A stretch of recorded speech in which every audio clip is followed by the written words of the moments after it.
안녕하세요. 이매진 이재용의 탐나는 재테크 시간입니다. 반갑습니다. 네. 2022년 새해 부동산 시장에 대한 궁금증을 풀어드리기 위해서 다양한 분들을 지금 모시고 있는데요. 그렇습니다. 오늘 모신 이분은요, 탄탄한 이론 또 축적된 경험을 겸비한 분입니다. 투자 전략의 귀재라고 불리는 부동산 전문가 이승훈 소장과 함께합니다. 어서 오세요. 네, 어서 오세요. 안녕하십니까. 반갑습니다. 반갑습니다. 일단 모습이 네. 날카로워 보이세요. 굉장히 예리하게 분석가. 네. 하실 것 같아요. 그렇습니다. 그러면 네. 네. 예리한 분석가시니까 네. 단도직입적으로 2022년 올해의 부동산 네. 가장 궁금한 거 올라갑니까? 내려갑니까?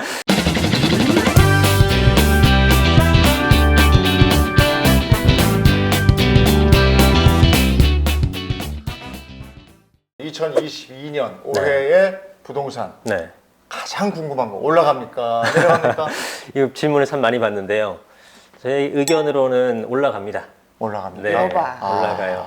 뭐 여러 가지 그 원인과 이유가 있고 또 그 전에는 사실 지난 3, 4년 동안에 워낙에 경기도 좋기도 했고 네. 대부분의 전망들이 이제 올라간다는 쪽이 많았었는데 네. 네. 이번 연말에는 내년 그러니까 22년도 네. 22년도 시장에서는 좀 혼선이에요. 전문가분들이 올라간다고 하시는 분도 있고 뭐 내려간다는 하락한다고 분도 하시는 있고. 분도 네. 상당히 많아졌죠. 네. 그래서 이제 어떻게 될지 지켜봐야 되는데 제가 봤을 때는 그동안에 올랐었던 이유는 뻔하죠. 일단은 경기 상황 자체, 그 유동성 자체가 워낙에 풍부했죠. 네, 코로나로 인해서 재정을 많이 풀고 또 금리도 워낙에 역대 최저금리 아니었습니까? 네. 그런 상태에서 공급도 부족했었기 때문에 네네. 당연히 올라갈 수밖에 없었고 다만 22년 혼선이 일어나는 것은 그 두 가지 중에 공급이 부족한 건 여전히 계속되고 있습니다. 네. 한쪽 이 유동성을 흡수를 하고 있는 상황이죠. 그 금리 인상도 올해 들어서 한 2번 정도는 최소한 하지 않을까라는 전망이 우세하고 그러다 보면은 금리 자체도 코로나 이전 금리로 회복을 하고 또 대출 금리도 좀 굉장히 비싸단 말이죠. 네. 그리고 대출 규제를 하게 되고 어쨌든 돈을 흡수를 하기 때문에 한쪽에서는 공급이 부족한 상방 압력이 있는 거고 네. 한쪽에서는 유동성 흡수면서 하방 압력이 있어서 이거를 충돌을 했을 때 어느 쪽에 효과가 더 큰지를 가늠을 다 개인별로 틀리신 거죠. 그래서 저는 여기서 공급 쪽에 좀 더 우선순위를 주고 좀 가중점이라고 해야 될까요? 그런 걸 준다고 봤을 때는 작년만큼의 상승률은 아니지만 상승 방향으로는 갈 것이다. 그렇게 예측을 하고 있는 거예요. 근데 지난해에는 많게는 뭐 한 20, 30% 올랐지 않습니까? 그렇죠. 예. 네. 근데 30%까지. 그렇게까지 올랐어요. 강남의 일부 아파트는 그렇죠. 판매되는 가격이 그랬다고 그래요. 근데 이런 마당이고, 근데 오늘이 1월 6일이에요. 네. 근데 오늘 시점에서 보면 네. 일단 세종, 예. 그 다음에 대구 떨어졌어요. 네네네. 그 다음에 대전도 내려간다며. 대전도 조금 내려가고 있고요. 음. 그 다음에 청약 시장에서는 네. 뭐 미분양이 나오고 있어요. 네. 이러면 떨어지는 거 아닙니까? 그렇죠. 그러니까 이게 어차피 부동산이라는 것은 전체적으로 움직이는 시장이 아니고요. 우리가 양극화라는 키워드도 많이 쓰잖아요.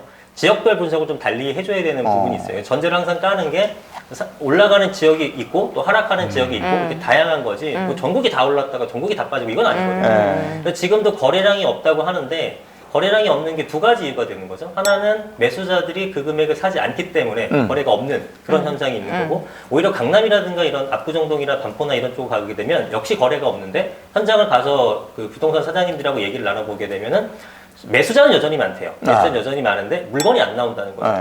이건 아무래도 아시겠지만 똘똘한 한 채의 현상이 강화되게 되면서 강남에 있는 것들은 절대로 꽉 쥐고 있겠다는 심산이 강하거든요. 그러다 보니까 거래량이 똑같이 없지만 하나의 원인이 아니라 두 가지 원인이 공존을 하는 거죠. 네, 그래서 한 지역에서는 거래량이 없지만 계속 신고가를 찍고 있는 거고 네. 한쪽에서는 거래량이 없으면서 가격이 빠지는 현상이 나타나는데 네. 방금 말씀하셨던 것처럼 세종이나 대구나 이런 쪽에서는 제가 아까 두 가지 요인을 말씀드렸잖아요. 유동성 흡수라는 거는 전국이 다 똑같이 되는 거죠. 네. 그런데 이쪽에서는 공급이 부족한 지역이 있고 공급이 많은 지역이 있어요. 그럼 공급이 많은 쪽은 이것도 하방, 이것도 하방이면 가격이 하락할 수밖에 없는, 조정을 받을 수밖에 없는 거죠. 네. 그래서 세종이라든가 대구 같은 것들이 조정을 받는 이유는 유동성도 흡수된 상태에서 공급량도 떨어지기 때문에 어쩔 수 없이 가격이 하락을 하는 거죠. 당분간은 그런 추세가 이어지겠죠. 근데 서울도 지금 어디였죠? 거기 집값이 조금 떨어져서 팔렸다고 얘기하던데. 그 강북 쪽 지역에서. 네, 일부 지역은 그럴 수 네. 있는데 서울 전체적으로는 하락하기가 좀 어렵죠. 그러니까 아주 미미한 부분적인 얘기인가 봐요. 네. 최근에 책을 내셨는데 네. 그 책에서 보면 5년 동안은 네. 우상향이다. 네. 이렇게 말씀하셨어요. 아주 딱 부러지게 얘기하셨는데. 앞으로 네. 5년? 예. 그러니까 서울이나 수도권을 기준으로 주로 말씀을 드렸던 부분이고 서울 수도권에서는 이제 그 공급에 대한 부분이 나올 게 없어요. 지방은 사실은 집이 부족하다, 뭐 인구가 늘어나고 수요가 많아졌다. 그렇게 되면은 주변에 개발할 택지가 굉장히 많지 않습니까? 그렇게 논밭 같은 거 토지 개간해서 지으면 되는 건데 서울이나 수도권 쪽에서는 사실 특히나 서울 같은 데서는 그런 대규모 택지가 없잖아요. 그럼 결국은 재개발이나 재건축을 통해서 기존의 주택을 멸실시킨 다음에 지어야 되는 건데 네. 그게 사실 재개발 재건축을 그동안에 굉장히 지금도 마찬가지지만 규제가 심하잖아요. 그러니까 서울은 택지 개발은 없고 재개발 재건축의 유일한 공급 해법인데 그거를 막고 있으니 당연히 공급이 부족한 거죠. 네, 그렇게 돼서 서울은 가격이 올라가는 거고 그러면 5년이라고 제가 얘기를 했던 건 뭐냐면 5년 뒤에는 어떻게 변화가 있느냐 3기 신도시가 공급될 수 있는 시기로 보는 거예요. 그러니까 정부 입장에서는 2025년부터 입주를 시작하고 네. 26년 이렇게 얘기를 하는데 제가 봤을 때는 지금부터 5년이게 되면 27년까지는 공급이 부족할 거라고 보는 거예요. 그러니까 한 2년 정도나 3년 정도 보통 기존의 신도시나 이런 것들도 딜레이가 되고 또 지하철도 언제 개통한다 그러면 항상 딜레이 되는 거 많이 보잖아요.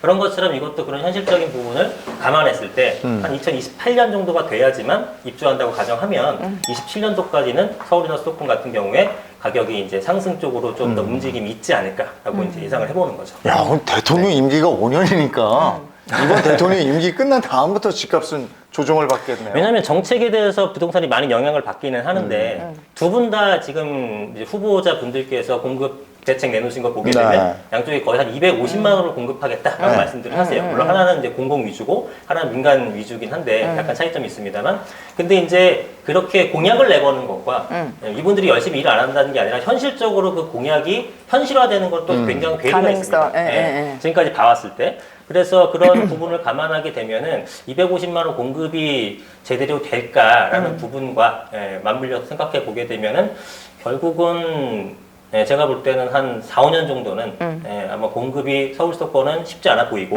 그렇다면은 가격은 뭐 미미하게나마 상승 쪽으로 어쨌든 기울 것이다라고 보는 거죠. 근데 그 집을 사는 사람들은 집을 사가지고 뭐 1, 2년 있다 팔고 이러지 않잖아요. 그렇죠. 집을 보유한 사람들이 보유 기간을 보면 평균적으로 한 11년 정도 된다고 그러는데 네네. 그렇다면은 5년 후에 떨어질 건데 지금 뭐하러 삽니까? 이런 질문이 또 나오죠. 뭐 하락한다 그런 개념은 아니고요. 5년, 그러니까 서울이나 수도권은 이제 장기 우상향 패턴으로 가는 거고, 근데 이런 건 있죠. 예를 들어서 이제 간단하게 생각을 해보면 지금 이렇게 저점에 지금 현재 시점의 가격이 이렇게 되면은 5년간 이렇게 올랐다가 조정을 받으면 이렇게 내려가는 게 아니라 이렇게 내려가는 거예요. 그러면은 예를 들어 금액으로 따지면 지금 10억짜리 집을 샀는데 네. 이게 15억을 갖다가 네. 13억으로 떨어졌다고 하더라도 네. 그때 가서 사는 것보다 지금 사는 게 유리하다라는 네. 거죠. 네. 그러면은 이런저런 설이 많은데 전체적으로 이렇게 종합해 보면 그래도 상향 올라간다. 곡선을 네. 그릴 중요한 것이다라는 건, 얘기고 그렇다면 올해 네.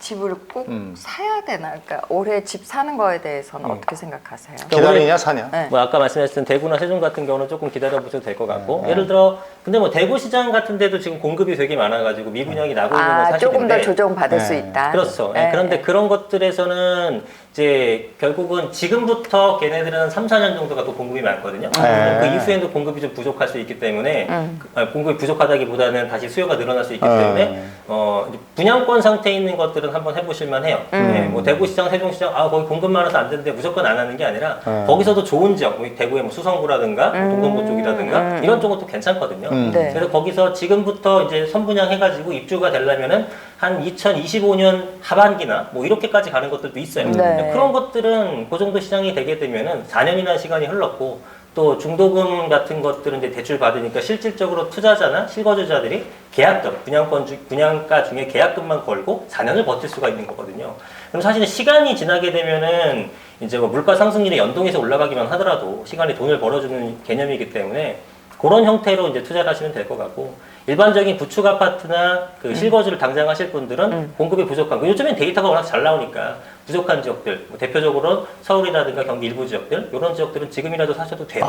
다만 이제 너무 무리하게 금리가 올라갔을 때 그 조정이라기보다 이제 자기 현금 흐름이 무리하게 돼서 이게 뭐 못 버티는 분들 이런 분들이 없게끔 적당한 선에서 하시면은 전 지금이라도 구입하는 것이 맞다고 너무 봅니다. 무리만 하지 않을 경우 구입하는 것이 바람직하죠. 그러면은 네. 그 서울 지역 얘기해 주셨으니까 서울 지역 한번 이렇게 지도 보면서 네. 유망 지역이라고 그럴까요? 네네. 한번 꼽아 주셨으면 좋겠네요. 첫 번째로는 동대문구를 한번. 아, 동대문? 네, 동대문구로 뭐 말씀드리면. 저기 요즘 얘기를 많이 들어요. 동대문. 동대문구가 교통도 편하고 그렇다면서요? 그렇죠. 교통이 이제 굉장히 중요한 요소가 되는데 네.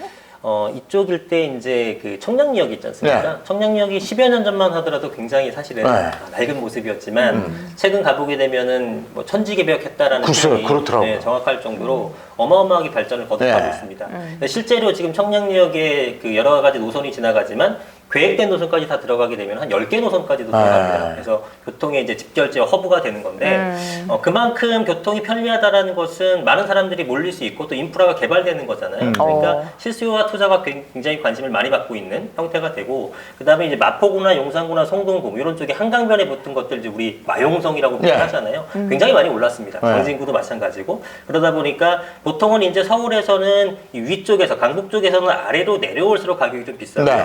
그다음에 강남 쪽에서는 위로 올라갈수록 결국은 중심에 모일수록 가격이 한강이에요. 비싸요. 위로, 그렇죠. 이렇게. 맞습니다. 그래서 여기 있는 것들은 보통 이게 2호선이 이렇게 돌아가잖아요. 네. 순환선이. 네. 2호선 내에 있는 것들은 뭘 사도 된다 저는 이렇게 보통 표현하거든요. 네, 그렇게 좋은데 여기가 많이 오르다 보니까 상대적으로 이제 저평가라는 느낌도 받고 앞으로의 개발 가능성과 실제로 여기에 변화되는 모습을 보니 사람들이 굉장히 많이 관심을 갖는 지역이 되면서 가격이 이제 상승 중에 있죠. 그리고 앞으로도 당분간은 그럴 것 같습니다. 저기도 새 아파트들이 많이 분양이 되고 있는 거죠. 그렇죠. 전농 뉴타운이 이제 개발이 많이 됐고 그 네. 위쪽에 청량리 쪽이라든가 그 도시환경 정비 사업이라고 해서 65층, 뭐 50층 이런 주상복합들이 계속 들어서고 있거든요. 네, 그러면서 예전에 좀 지저분한 모습이 다 전모가 되고 네. 깨끗하게 바뀌면서 시각적으로 완전히 달라지다 보니까 네. 가격도 완전히 바뀌어 버리는 거죠. 그리고 어느 쪽으로인가 해서는 막 오피스텔 이런 것들도 굉장히 많이 신축되고 네, 있더라고요. 네, 오피스텔도 요즘에 아파트에 대한 규제가 많다 보니까 상대적으로 주거용 오피스텔 관심도가 네. 많아졌거든요.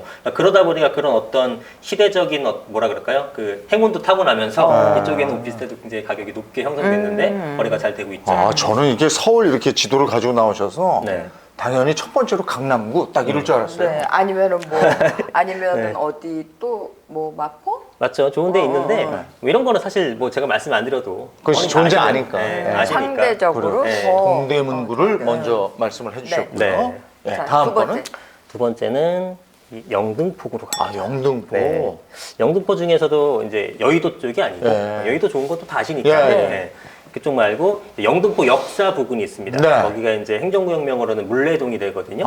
그쪽 위주가 이제 좋아질 걸로 보여져요. 그래서 영등포구 하게 되면은 이제 노선이 뭐가 지나가냐면 2호선이 지나가고 있고요. 그다음에 네. 9호선이 지나가고 있고, 그다음 5호선이 지나갑니다. 1호선도 지나가게 되고요. 그런데 이제 9호선 라인이 제일 위고, 그 다음에 5호선이 있고, 그 다음에 이제 1호선이 있는데, 1, 5, 9 노선 중에서는 이제 9호선과 5호선이 활용도가 더 많아요. 네. 그러다 보니까 이쪽이 먼저 사람들의 관심을 갖고 가격이 좀 높아지는 네. 측면이 있어요. 네. 근데 1호선 주변은 굉장히 지금도 낙후되어 있는 그런 모습이거든요. 예전에 이제 구로구나 금천구나 구로공단이나 네. 뭐 가산 쪽에 있는 것이 가산 쥐벨리나 구로 디지털 단지로 변모한 것과 달리 이 영등포구 쪽에서는 굉장히 아직도 오래된 공장, 물뚝 공장 같들이 여전합니다. 네. 네, 그래서 이제 그런 것들의 어떤 이제 개발을 지구 단위 계획이라고 해서 개발 계획은 잡혀 있어요. 그래서 앞으로의 변모될 게 굉장히 크기 때문에 잠재력이 더 크다고 볼 수가 있겠죠. 어차피 부동산이라는 것은 안 좋았다가 좋아지는 과정 속에서 가격이 올라가는 네. 건데 네. 다 좋아진 데는 비싸고요. 네. 네, 그러니까 그렇게 바뀔 수 있는 곳이기 때문에 여기를 한번 눈여겨보시는 게 좋지 않을까라는 말씀을 드립니다. 네.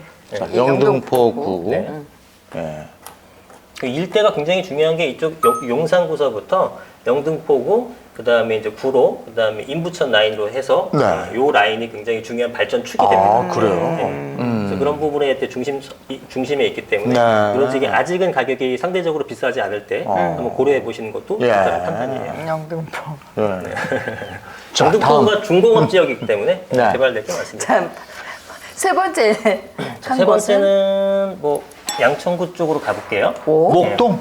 맞습니다. 네. 네. 목동은 이제 많은 분들이 알고 계신 지역이긴 한데 그 시청자분들이 생각하시는 것보다 저는 더 많이 오를 거라고 생각해요. 아, 그래요? 네, 왜냐하면 지금도 가격은 비쌉니다. 네. 굉장히 많이 좀 비싸요. 올랐던데요. 많이 올랐죠. 왜냐하면 재건축 대상이고 네. 그리고 이제 학군이 굉장히 유명하고 네. 그러다 보니까 학구는 뭐 거의 강남, 그렇죠. 그래서 대치동이랑 강남을 제외하고는 비교되겠네요. 뭐 네. 2등이나 다름없는데 지금 영등포구 여의도동 쪽에 거주하시는 분들이 가까운 영등포 쪽이나 이런 데 거주하는 분들이 별로 없어요. 왜냐면은 가깝지만 좀 낡았죠.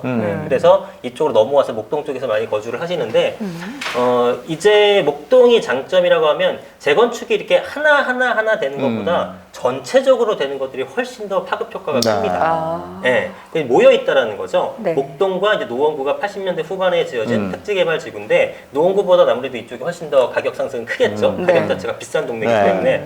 그래서 우리 단지 아파트 하나가 올라가는 것보다 나도 바뀌고 너도 바뀌고 다 바뀌게 되게 되면은 가격이 왕창 오르는 현상이 나옵니다. 근데 강동구 같은 경우도 기존에 보통 우리가 한 4년 전만 해도 4, 5년 전만 해도라도 2017년도쯤 기억해요. 제가 거래해드렸던 아파트들이 가격이 6억이 채 안 됐습니다. 5억대였는데 지금은 그게 한 15억까지 올라가고 네. 새 아파트는 18억에서 20억까지 지금 하고 있거든요. 그렇게 변모했던 것들은 이쪽 일대에도 굉장히 낡은 주공 아파트들이 있다가 전부 다 되게 되면서 한 2만 세대가 한꺼번에 들어왔습니다. 네. 그러니까 예전에는 강동 가게 되면 여기가 서울이 맞나? 약간 시골 동네 같은 그런 느낌까지 들었어요. 네. 그런데 지금 가보게 되면 완전히 뭐 강남과 네. 다름없는 수준으로 네. 바뀌었는데 그렇게 시각적으로 바뀌게 되면은 이제 보통 가격이 이 박스권을 탈출한다 그러죠. 네. 너희는 뭐 동네 보니까 이 정도야 라고 하는데 그게 아니니까 확 탈출하는 것처럼 찔끔찔끔 올라가는 게 아니라 단번에 올라갈 수 있는 여력을 갖고 있는 네. 동네 중에 하나인 거죠. 네, 네. 그래서 이제 그러면서도 이제 학군도 워낙에 강세니까 네. 그런 걸 감안했을 때는 목동도 지금 금액에서도 충분히 눈여겨볼 만하다 이렇게 말씀드리고 싶어요. 지금 가장 주안점을 둔 게 뭐예요? 그러니까 서울에서 내 집 마련할 때 네. 여기에 뭐 주거의 편의성 뭐 네. 여러 가지가 있겠죠. 아까 그 1호선, 9호선 막 이런 거 그쵸? 그다음에 뭐 지하철역 학군 같은 거. 예. 뭘 가장 먼저 보세요? 저는 일단 직접적으로 개발되는 게 가장 중요하다고 봅니다. 그 뜻은 그 뭐냐면 자체가 개발되는 그렇죠, 거? 그렇죠. 이제 재개발이나 재건축을 얘기하는 거죠. 예, 이제 우리 주변이 좋아지다고 하더라도 우리 집이 굉장히 낡았어요. 우리 집 뭐 빌라야. 그럼 지하철역에 들어서도 올라가는 게 한계가 있습니다. 예, 그런데 동네가 조금 소위 말해서 좋지 않아도 우리 집이 새 거를 하게 되면은 가격이 올라가는 현상이 좀 더 두드러지거든요. 그래서 저는 이제 제 표현으로는 주변에 개발되는 거 간접적인 개발보다는 내가 직접 개발되는 직접적인 개발이 일단 1순위가 됩니다. 투자에 있어서 가장 주안점으로 둘 건 서울에서는 재개발이나 재건축을 먼저 유심히 보는 거예요. 그러니까 지금 어떤 현상이 나타나게 되면 외곽의 용인이라든가 수원이라든가 동탄이라든가 이런 지역이 서울하고 굉장히 먼 지역에 있으면서도 새 아파트를 지으니까 15억 가까이 갑니다. 15억, 16억까지 갑니다. 광교는 20억도 막 얘기하고 있고요. 그런데 성동구라든가 우리가 좋은 지역들, 마포구라든가 이런 구축 아파트, 한 20년차, 15년차 된 네. 아파트는 아직 13억, 14억에서 언저리에 있거든요. 아무리 새 아파트와 헌 아파트라고 하더라도 예전에 서울의 가격을 경기도가 감히 넘보지 못했어요. 네. 근데 지금은 신축이라고 하게 되면, 새 아파트라고 하게 되면은 가뿐하게 가격을 넘는 현상이 생겨났다는 거죠. 그래서 신축에 대한 사람들의 니즈가 굉장히 강해졌기 때문에 뭐 지금 신축 사게 되면 너무 비싸니 미래의 신축이라고 할 수 있는 재개발 재건축을 미리 선점하는 것이 좋겠다는 겁니다. 네. 재건축 재개발의 여력이 있는 동네를 네. 지금 들어가서 선점하면 되겠네요. 그렇죠, 그죠? 그렇죠. 예. 그런 동네는 구체적으로 어디입니까? 강북 쪽에 많은 그러니까 아까 거예요? 이제 지금 말씀하셨던 게 그런 데고 예. 몇 개만 더 알려주세요. 기왕 노원구 내지만. 쪽도 많고요. 주공 아, 아파트가 노원. 몰려있는데 노원구 쪽이 상당히 많고 그 다음에 이제 강서구 쪽에 아. 등촌 주공 라인도 좀 있고요. 아, 이쪽이 거기는 좀 한강변인데 있거든. 그죠? 그렇죠. 그러니까 그런 데가 일단 가치가 높죠. 네. 노원구, 강서구. 맞아. 여기 강서구 이쪽이 한강변인데 오래된 데가 있어요. 저희 있는 마곡 이쪽 주변이죠. 이쪽도 많죠. 네. 여기 많이 올랐어요. 마곡. 많이 올랐죠. 네. 뭐 안 오른 데가 없을 정도로 올랐는데. 근데 사실은 그 집값을 결정하는 요소 중에 하나가 네. 직장 근처 뭐 일터가 많아야 된다고 그러더라고요. 맞습니다. 네. 그건 일터가 많으니까 그러니까 이제 강남구 쪽이라든가 네. 여의도라든가 도심권에 있는 것들이 비싸죠. 네, 그게 당연한 거고. 그런데 이제 그쪽에 비싼 것들을 접근하지 못하는 분들이 사실 대부분이 많잖아요. 네. 그래서 그런 것들 때문에 교통이 중요해지는 거예요. 교통은 이렇게 쭉 강남을 지나간다. 그러면은 여기에 거주하지 않더라도 여기를 근접할 수 있기 때문에 좋아지는 거죠. 근데 이게 여기서 중요한 건 뭐냐면 우리는 역세권이 좋다라는 얘기를 듣는데 그거를 표면적으로 그대로 받아들이게 되면은 지하철역은 정말 많거든요. 네. 예를 들어서 어디 무슨 경춘선에 무슨 역, 그 바로 10초 거리에 있다고 네. 하더라도 그건 좋은 부동산이 아닌 거예요. 초초초 역세권이지만 평준선으로 직장 다니는 라인이 아니잖아요. 그렇죠, 아니죠. 그러니까 직장을 지나가는 라인, 결국은 직장을 빨리 가느냐가 포커스가 되고 네. 그거를 우리가 머릿속에 넣어야 되지 그냥 역 가깝네, 좋네 이 개념이 아니라는 거죠. 경춘선은 사실 마음 비우러 가는 그렇죠. 물러나는 거고 네? 이제 그런 거지. 데이트하러 가고 이런 거. 그런 질문을 제가 직접 받은 적이 네. 있거든요. 네. 여기를 말씀드리긴 뭐하지만 이런 역에 바로 앞에 있는 게 있는데 사도 되느냐, 네. 역세권인데 네. 그 말씀을 제가 특집에서 이 설명을 드렸었거든요. 네. 그래서 아 이렇게 오해하시는 분들이 있겠다 싶어갖고 네. 말씀을 드렸던 거예요. 제가 언젠가 봤더니 이 아파트들이 워낙 가격이 많이 올라가고 뭐 이런저런 이유로 해서 약간 주춤하고 거래가 네. 절벽을 이뤘다 이런 얘기를 하면서 빌라? 네. 또 오피스텔? 이런 것들로 많이 이렇게 옮겨가고 그렇다리, 예. 있다고 그러는데 네. 지금 현상은 어때요? 되게 많죠. 왜냐하면 아까도 이제 주거용 오피스텔 같은 건 아파트 값이 비싸니까 상대적으로 그거라도 사자. 아파텔이라고도 하고 그런 현상 많이 보이고 빌라는 특히 서울 쪽에서 많이 그런 게 나타나는데요. 공공재개발이라는 얘기도 들어보셨을 네. 거고 서울시에서 이제 현재 오세훈 시장이 들어오게 되면서 신속 통합기획이라는 걸 하면서 재개발을 좀 활성화시키겠다 이런 제안을 한 거죠. 그러다 보니까 일단 사두는 겁니다. 왜냐하면 재개발이 돼서 가능성은 낮지만 우리께 개발이 될 가능성은 높진 않지만 됐다 하게 되면 서울의 신축 아파트 가격이 어마무시하거든요. 근데 그런 빌라 같은 것들은 지금 부동산 아파트 전세 끼고 사더라도 한 6, 7억 최소한 필요합니다. 서울에서는. 근데 그런 것들은 한 1억 내외 정도면 구입할 수 있기 때문에 일단은 구입해보고 되겠다 싶은 생각이 들게 되면은 많이들 몰리는 거죠. 그래서 실제로 거기가 되던 안 되던 많은 사람들이 몰리기 때문에 일단 가격은 올라가는 현상이 또 생겨요. 네. 그래서 조심할 필요도 있고 물론 기대 심리가 있는 거예요. 그렇죠. 기대 심리가 있는 거죠. 네. 되면은 되는데 가격만 올려놓고 안 되는 경우도 물론 있을 수 있기 때문에 그런 것들은 잘 판단하셔서 지역을 선정하셔야 됩니다. 개발 가능성이 있는 것 위주로. 네.